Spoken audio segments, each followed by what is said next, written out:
종교개혁자 루터가 이런 말을 했습니다. 성경을 짜보라. 그러면 그리스도의 피가 떨어질 것이다. 이러면 물걸레 짜면 물 떨어지지 않습니까?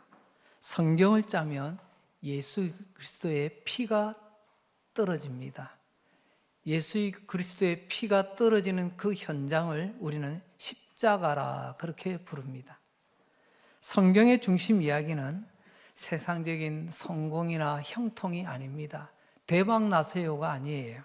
성경의 중심은 예수 그리스도의 십자가, 그리고 그 십자가에서 흘리신 보혈입니다. 성경을 처음부터 끝까지 읽어보면 결국 우리를 어디로 데리고 가는가? 제대로 읽으면요, 예수님의 십자가 앞으로 우리를 데리고 갑니다. 왜냐하면 우리 인간의 죄 문제를 해결하는 길은 오직 십자가뿐이기 때문에 그렇습니다. 오늘 마가복음 15장은 그 십자가의 현장을 아주 생생하게 잘 보여주고 있습니다. 그 현장 속에서 예수님의 입에 두 번 갖다 대는 포도주 이야기가 오늘 나와요.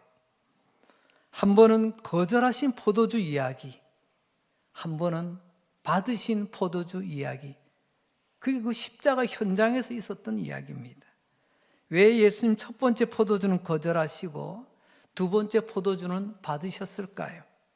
오늘 말씀을 통해서 예수님의 십자가의 의미가 어떠한지, 또한 우리를 얼마나 사랑하셨는지를 함께 깊이 묵상하는 시간이 되었으면 좋겠습니다. 먼저 우리가 분명히 해야 될 것이 있습니다. 예수님 당시의 십자가가 뭐였냐는 것입니다. 오늘날 우리는 십자가에 오르신 그 예수님 이야기를 하는데 십자가도 모르고 이야기할 수는 없지 않습니까? 십자가는 교회를 표시하는, 십자가는 교회 꼭대기에 세워져 있는 그런 상징물이 아닙니다. 목걸이로 달고 다니는 것도 아니에요. 장식품으로 새기는 것도 아닙니다. 그러면 뭘까요? 예수님 당시의 십자가는 그런 게 아니었습니다. 첫 번째로 십자가는 원래 흉악한 죄인들을 위한 형틀이었습니다. 아름다운 장식이 아니었습니다. 범죄자를 처형하는 사형틀, 이걸 우리는 잊지 말아야 됩니다. 가장 고통스럽고 치욕스럽고 가장 저주스러운 형벌 도구가 십자가였다라는 사실이죠. 또한 이 십자가에 못 박힌 사람은요, 반드시 죽어야만 내려올 수가 있습니다. 죽지 않으면요, 다리를 꺾어버립니다. 심지어는 창으로 옆구리를 찔러기도 합니다. 그래서 결국은 죽어야만이 내려올 수 있는 바로 그 자리가 십자가의 자리예요. 예수님 그 자리에 오르신 것입니다. 반드시 죽는 그 자리 말입니다. 그러면 모든 범죄자는 다 십자가를 지나요? 십자가에 못 박히나요? 그렇지 않습니다. 십자가는 특별히 아주 흉악한 흉악범이나 살인자, 강도 또는 반란을 모의한 자, 이런 정치범 같은 사람들에게만 집행이 되었습니다. 본보기로 말입니다. 유월절 때 빌라도 총독이 군중들에게 했던 말 기억나십니까? 예수를 놓아줄까? 바라바를 놓아줄까? 그때 총독 바라바는 어떤 사람입니까? 죄송합니다. 이 강도 바라바는 어떤 사람입니까? 바로 살인 그리고 강도와 관련된 자였습니다. 어쩌면 정치적 반란을 도모하다가 붙잡혔는지도 모르겠습니다. 원래 십자가에 마땅히 못 박혀야 될 죄인이었습니다. 그런데 예수님은 그런 죄인이 아니지 않습니까? 죄인이 아닌데도 예수님은 십자가에 못 박히셨습니다. 성경은 분명히 말씀하시죠. 예수님은 죄와 흠이 없으신 하나님의 아들이라고 말입니다. 우리는 죄인이지만 예수님은 죄인이 아니십니다. 우리는 허물과 연약함이 많지만 예수님은 점도 흠도 없는 분이세요.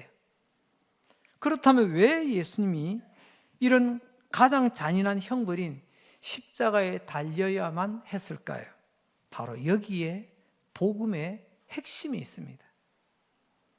예수님이 왜 십자가에 달리셔야 했는가? 그것은 바로 우리 때문에 십자가에 달리셨다는 겁니다.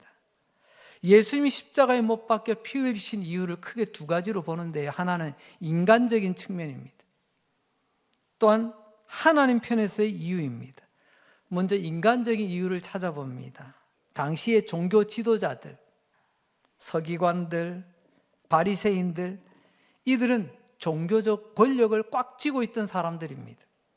그런데 예수님이 나타났습니다. 회개하라, 천국에 가까웠느니라. 회개를 선포합니다. 내가 제일 잘 아는데, 내가 제일 열심히, 내가 얼마나 오랫도록. 그런데 여러분, 저는 아직까지 이 종교인들, 서기관, 바리새인들이 하나님 앞에 회개하였다, 저는 아직까지 본 적이 없습니다. 목에 칼이 들어와도 회개할 줄 모르는 종교인, 그들을 향해 주님께서는 회개하라고 선포하셨습니다. 또한 하나님의 나라를 가르치셨습니다. 지금 이대로 있으면 좋겠는데, 로마에 잘 협조하고 오늘 이대로, 지금 여기 이대로 있으면 좋겠는데, 현상 유지되면 좋겠는데 자꾸만 하나님의 나라를 이야기하네요. 가장 현실적인 종교 지도자들은 불편할 수밖에 없었습니다. 기존의 질서를 깨는 사람, 병든 자를 고치고 소외된 자들을 품으시고, 그러니 사람들이 점점 예수님을 중심으로 큰 세력을 이룬 것처럼 보여졌습니다. 그러자 종교 지도자들이 시기 질투 가운데 흔들리기 시작합니다. 자기 자리가 위태로워진 거죠. 자기 위상이 위태로워진 거죠. 자기 권위가 위태로워진 거죠. 성전을 정결케 하시는 사건을 통해서도 매매하는 자들 상을 엎었어요. 우리가 알아서 잘 그들이 허락해 줬는데, 그런데 그들의 장사하는 것을 다 뒤집어 엎었습니다. 그때부터 그들은요, 예수를 죽이기로 마음먹습니다. 결국에는 종교적으로는 마땅히 죽여야 될 그런 사람으로 여겨지지만 사형을 집행할 권한이 유대인들에게는 없어요. 로마가 정복하고 있기 때문에 다른 것은 다 자치적으로 활동할 수 있지만, 심지어는 종교적 활동도 할 수 있지만, 그러나 살인에 준하는 형벌은 로마만이 내릴 수가 있습니다. 이 말은 곧 뭐죠? 정치적 이유가 아닌 이상은 함부로 유대인들이 사형을 내릴 수 없다는 겁니다. 그래서 나중에 예수님을 어떻게 몰아가죠? 정치범으로 몰아 십자가형을 받게 만드는 거예요. 여기서 더 결정적인 이유는 따로 있습니다. 예수님이 십자가에 달리신 궁극적인 이유는 하나님의 사랑 때문입니다. 더 구체적으로 말하자면 하나님께서 우리를 사랑하셨기 때문에 그렇습니다. 그렇다고 우리가 사랑받을 만큼 이뻐서가 아니에요. 우리가 의롭고 선해서가 아닙니다. 우리는 죄인입니다. 하지만 하나님은 이런 우리를 사랑하셨습니다. 그래서 예수님이 십자가를 지신 겁니다. 여기에 대해서 베드로전서 2장 24절, 하나님께서는 이렇게 말씀하십니다.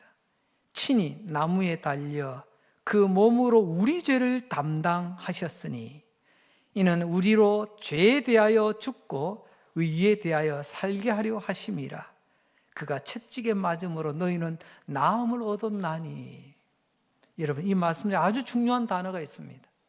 그건 바로 담당하셨다는 말이에요. 예수님께서 우리 죄를 담당하셨다. 다른 말로 하자면 짊어지셨다, 대신하셨다, 떠맡으셨다. 지난주 표현대로 하자면요, 예수님이 대신 뒤집어 쓰셨다, 이런 표현이에요. 예수님께서 우리 죄를 뒤집어 쓰시고 십자가에 오르셨습니다. 우리가 받아야 할 저주를 뒤집어 씻으고 십자가에 오르셨습니다.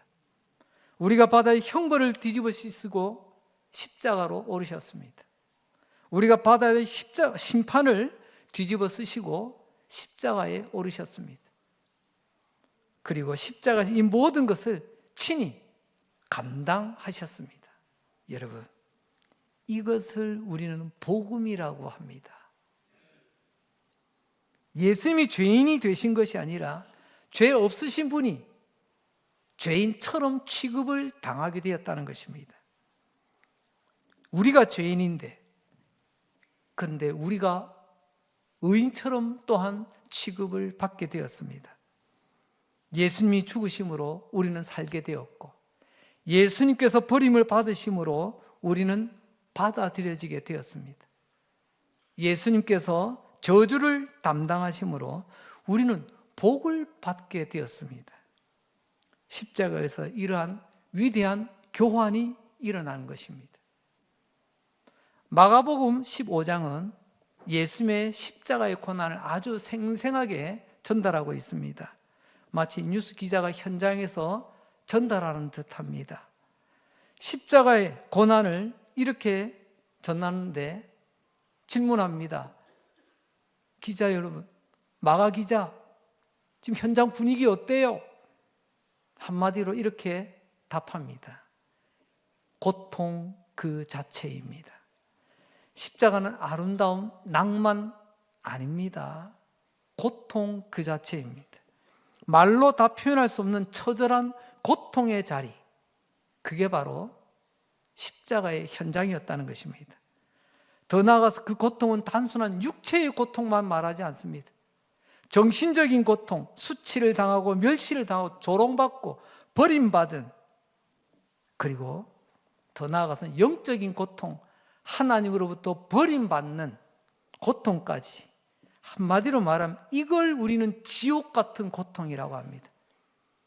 머리가 아파서 지옥 같다고 하나요? 가슴이 답답하다고 지옥 같다고 할까요? 몸도 아프고 마음도 아프고 내 영혼까지, 우리는 이것을 묶어서 지옥 같은 고통이라고 말합니다. 34절에서 예수님께서 크게 외치십니다. 엘리 엘리 라마 사박다니, 나의 하나님 나의 하나님 어찌하여 나를 버리셨나이까. 이 외침은 단순한 감정 표현이 아니에요.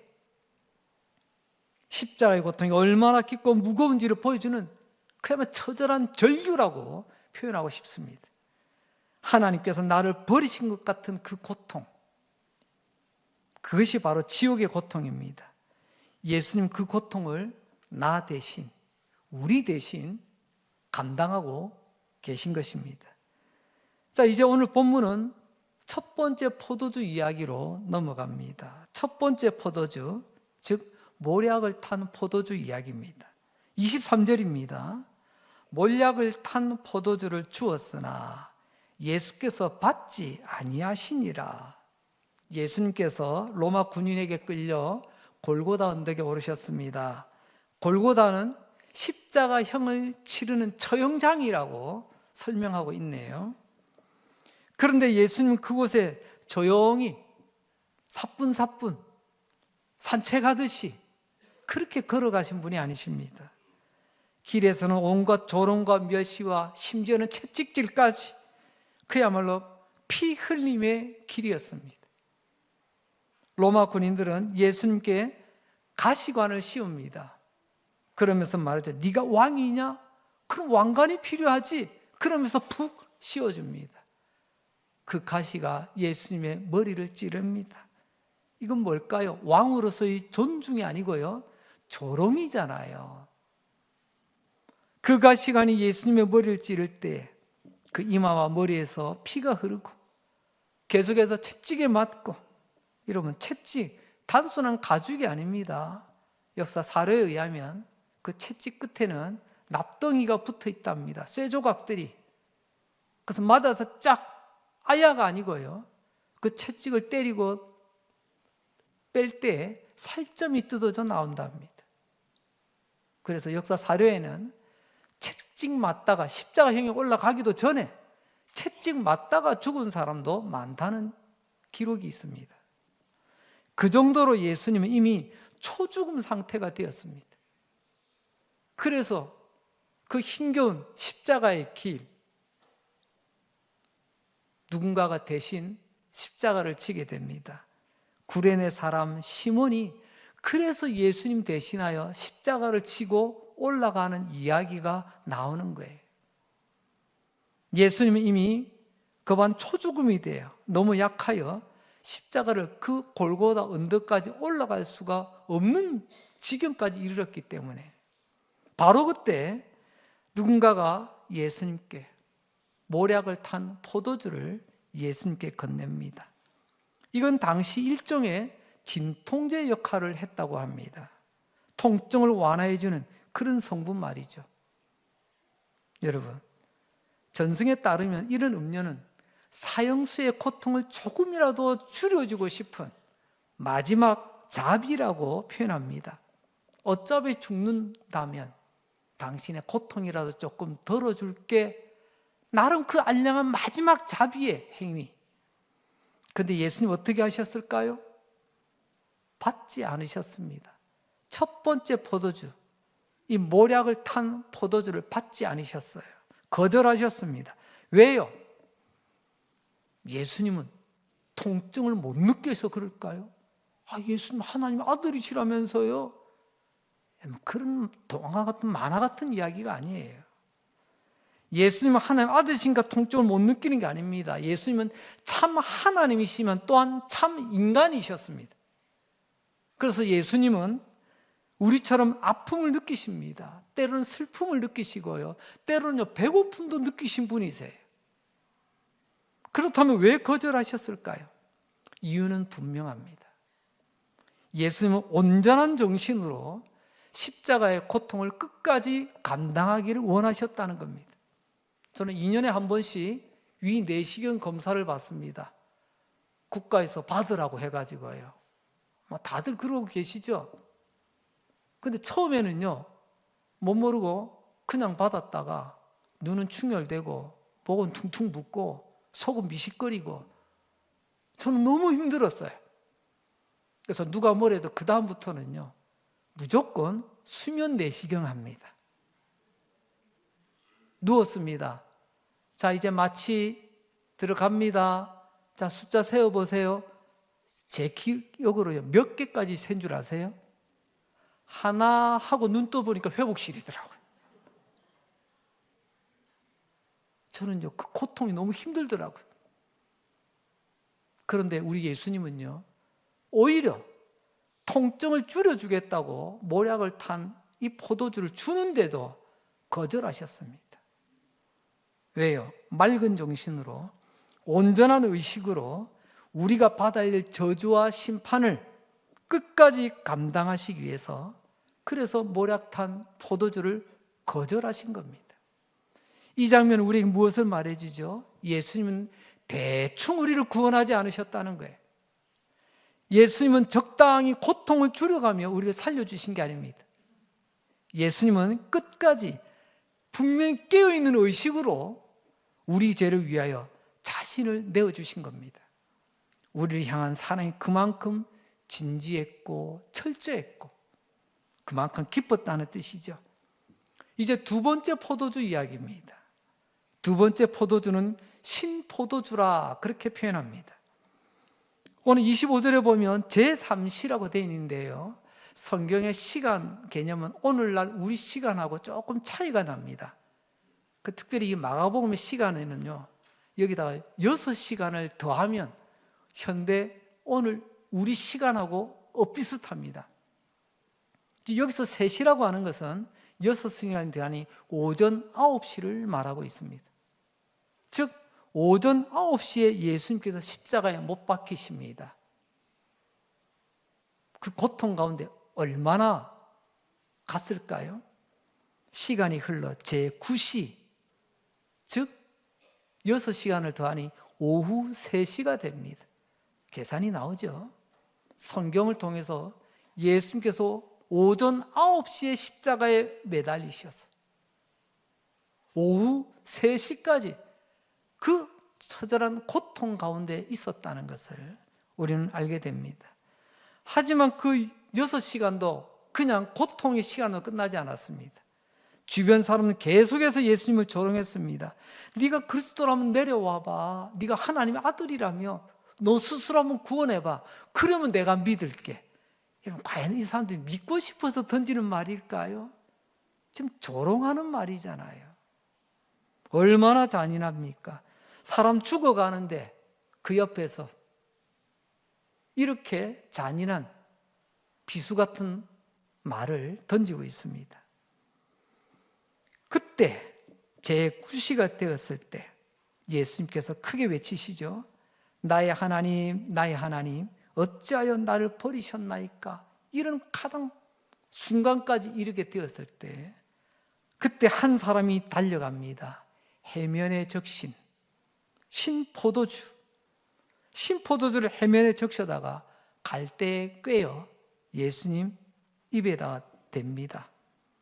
여기서 말하는 신포도주는 시큼한 그런 맛도 되겠지만요, 오늘 우리 현대식으로 바꾸자면요, 일종의 에너지 드링크라고 생각하시면 좋을 것 같아요. 우리 좀 피곤할 때 좀 각성하려고 에너지 드링크 마실 때가 있잖아요. 어쩔 때는 바카스 한 잔 마실 때도 있고, 어쩔 때는 다른 내가 좋아하는 것들로 마실 때가 있습니다. 그러면 정신도 좀 차리고 왠지 몸에 좀 갑자기 힘도 좀 나는 것 같고 그런 거 있잖아요. 여기서 신포도는 당시 갈증을 달래줄 뿐만이 아니라 잠시나마 기력을 조금 충전해주는 그런 용도로 많은 사람들이 즐겨 음용했다고 합니다.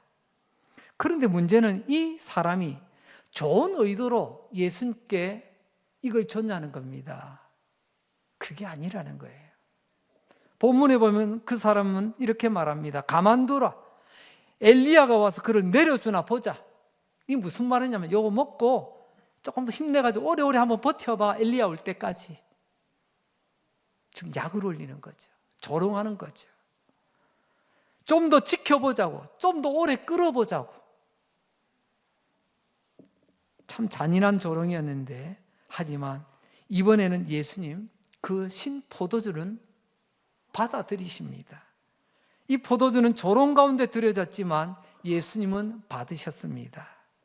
그리고 이제 첫 번째 몰약탄 포도주는 거절했지만 두 번째 이 신포도주는 받으셨는데 그 이유가 뭘까요? 그 이유는 마지막까지 속죄의 사명을 잘 감당하기 위함이었습니다. 몰약을 탄 포도주는 고통을 줄여주는 음료라고 했어요. 하지만 예수님은 그래서 거절하셨습니다. 난 이 고통을 그대로 다 안고 가리라. 그러나 두 번째 신포도주는요, 마지막까지 버틸, 비록 처음에 의도는 예수님을 조롱하기 위한 나쁜 의도로 준 것이지만 예수님은 마지막까지 있는 기력을 다하여 이 십자가의 사명, 속죄의 사명을 감당하기 위해서 예수님은 마셨다는 것입니다. 오늘 여기서 생각해 봅니다. 우리 예수님은 끝까지 피하지 않았습니다. 끝까지 감당하셨습니다. 여러분, 이걸 우리는 십자가라고 부르는 겁니다. 여기서 우리가 꼭 기억해야 될 것이 있습니다. 원래 예수님이 누구세요? 하나님 아들. 그분이 이 땅에 와서요, 가나의 혼인잔치 기억나십니까? 예수님이 처음으로 기적을 행하신 것이에요. 그런데 그 기적의 내용이 무엇이죠? 물이 포도주가 되게 하는 기적을 행하신 분이시잖아요. 그것도 가장 최상급 포도주를 만들어 주셨잖아요. 그런데 오늘 어떻습니까? 예수님은 원하시면 얼마든지 포도주 만들 수 있는 분입니다. 한 입만. 그렇게 예수님 구걸하시는 분 아니에요. 그런데 한 번은 진통을 완화하는 포도주는 거절하시고 조롱 가운데 주신 그 신포도주는 받으십니다. 왜요? 이유는 분명하죠. 우리의 죄를 사하기 위하여. 그래서 히브리서 9장 22절은 이렇게 말씀하시네요. 우리 함께 천천히 읽어보도록 하겠습니다. 시작. 피 흘림이 없은즉 사함이 없느니라. 우리를 사함, 죄 용서하시기 위하여 피를 흘릴 수밖에 없었다는 것입니다. 죄 사함에는 이처럼 대가가 필요합니다. 용서에는 희생이 필요합니다. 구원에는 피 흘림이 필요합니다. 그래서 예수님은 우리 죄를 위해서, 나의 죄를 위해서 피를 흘리신 것입니다. 이것을 우리는 복음이라고 부릅니다. 이것을 우리는 십자가라고도 부르죠. 이것이 오늘 우리가 붙들어야 될 구원의 핵심임을 또 명심하시기를 바랍니다. 십자가는 일시적인 길이 아니라 영원한 길입니다. 간혹 우리는 100년 만에 폭우, 폭염, 지진, 이런 100년 만에 또는 1000년 만에, 예수님의 십자가의 길은 100년 만에 한 번 있을까 말까 한 그런 일이 아니라 영원한 구원의 길입니다. 한 시대만 필요한 길이 아니라, 한 민족에게만 필요한 길이 아니라, 특정한 사람에게만 필요한 길이 아니라 모든 세대, 모든 민족, 모든 죄인에게 필요한 바로 하나님의 유일한 구원의 길이라는 것입니다. 유일한 길이라고 말씀드렸습니다. 여러분, 세상은 자기 똑똑함에 빠져 이렇게 이야기하더라고요. 뭐 그렇게 고집스럽게 그러냐고. 아니, 이리 올라가도 결국 꼭대기 올라가면 다 만날 건데 등산론을 펼칩니다. 이쪽으로 올라가다가 꼭대기 가면 우리 다 만날 거고, 저쪽에서 올라가다가 꼭대기에서 다 만날 거고. 이걸 여러분 가장 요약하면 뭔지 아세요? 무슨 종교를 믿어도 꼭대기 가면 다 만난다는 거예요. 이걸 종교다원주의라고 표현합니다. 이게 지금 세상에 아마 많은 사람이 그래요. 그럼 당신은 예수님 잘 믿어? 나는 우리 신 잘 믿을게. 결국은 나중에 다 만날 거 아니야. 하나님은 이처럼 등산론으로 우리의 구원을 말씀하지 않습니다.